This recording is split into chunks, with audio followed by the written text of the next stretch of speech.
Good morning, children. Welcome back to the English videos. Today we will see Unit 2 of Class 9, Games and Sports. Here we have the first chapter, True Height. A reading is True Height. The unit is Games and Sports. So this unit, Games and Sports, though it is mentioned about the games and sports, the main theme is to how to achieve success in our life, how to reach the goal of our life, how to reach the aim what we put in our life. So what we have to do for this, to achieve our aim or wish, what all things we have to follow in our life. That is the main theme of the unit Games and Sports. The unit starts with the first chapter, A reading, True Height. So it's about a world famous athlete, a pole vaulter, Michael Stone. So it's about his life, right from childhood till he becomes a winner, an Olympic winner in pole vault. So Michael Stone was born in a ordinary middle class family, and he was inspired and trained well by his parents. So right from childhood he was inspired from the stories told by his mother. So he was really enthusiastic to become a good athlete.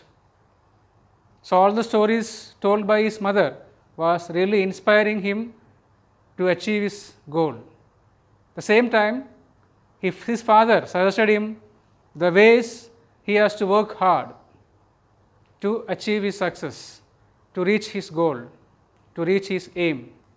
So both the mother and the father helped him to become a good athlete and finally reaching to the victory as the world champion in pole vault. So he started his hard working right from childhood.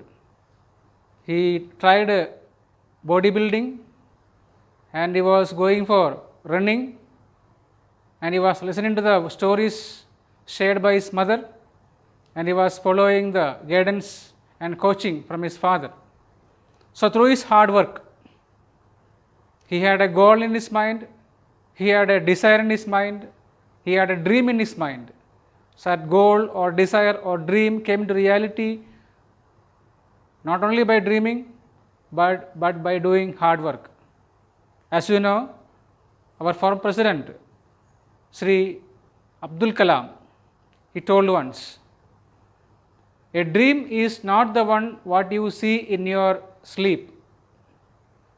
A dream is the one which prevents you from your sleep. So when you have a dream, we can't sleep.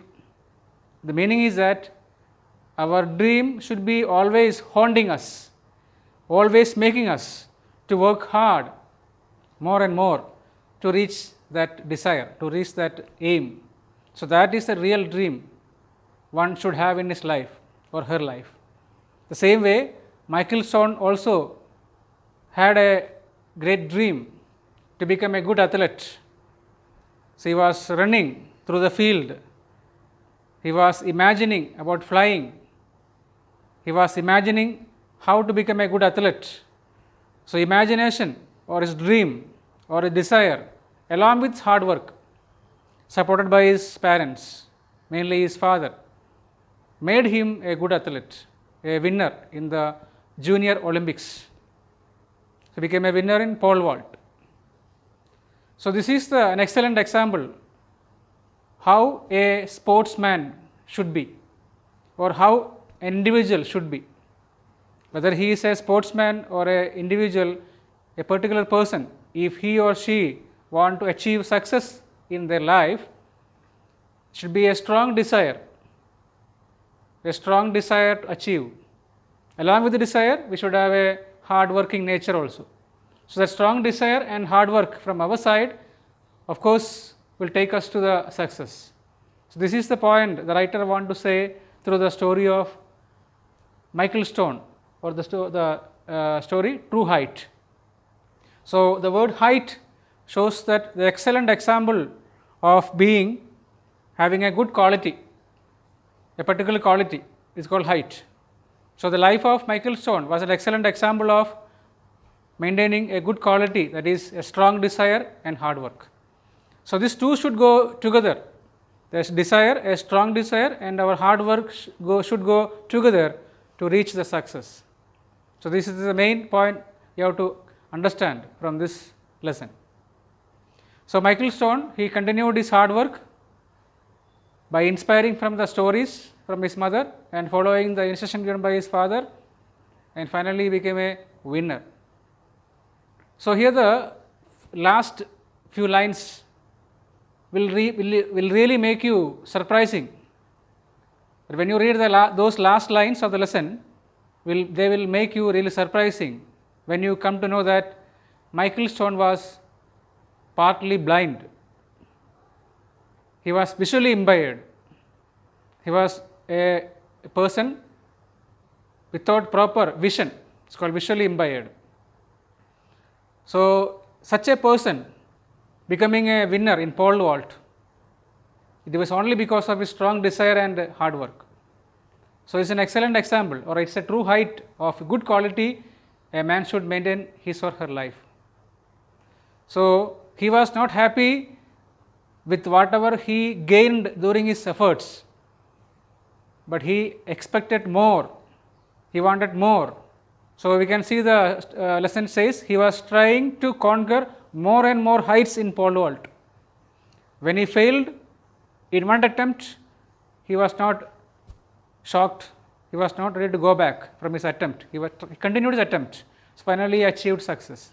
So, in our life we will face many obstacles, we will face many difficulties, but we have to overcome those difficulties and obstacles with strong determination. To overcome that, we should have a strong determination, otherwise you are not a good sportsman. If one person turns back at the first or second or third failure, we can't consider him or her as a good sportsman. So, a good sportsperson or a good sportsman or a good athlete, they never complain, they will always going forward. Such a person was Michael Stone. So, his life is an excellent example which should be followed by each one of us. So, you can see his ultimate aim or the final aim of his life was to become an athlete, not only a mere athlete but a winner. So, ultimate shows final, and his quench is called thirst, or quench means satisfied. He was satisfied, he was not satisfied with mere victories, he wanted to become a winner, a champion. So, his efforts quenched or satisfied his quest. So, quest means a long search, a desire. So, his quest was satisfied by his desire and hard work. And here another word is given, inflated, sprinting, running fast. These are the few words I have given as a glossary, vocabulary for this lesson. There are many you can find in your textbook, read them. So, once again I would like to stress on the point, a true quality of a sportsman is to try until he or she succeed. Should be a motto in our life also, not only a sportsman, every individual should have that motto in our life. So, let me wind up. We will meet in the next class with the next lesson. Till then, goodbye.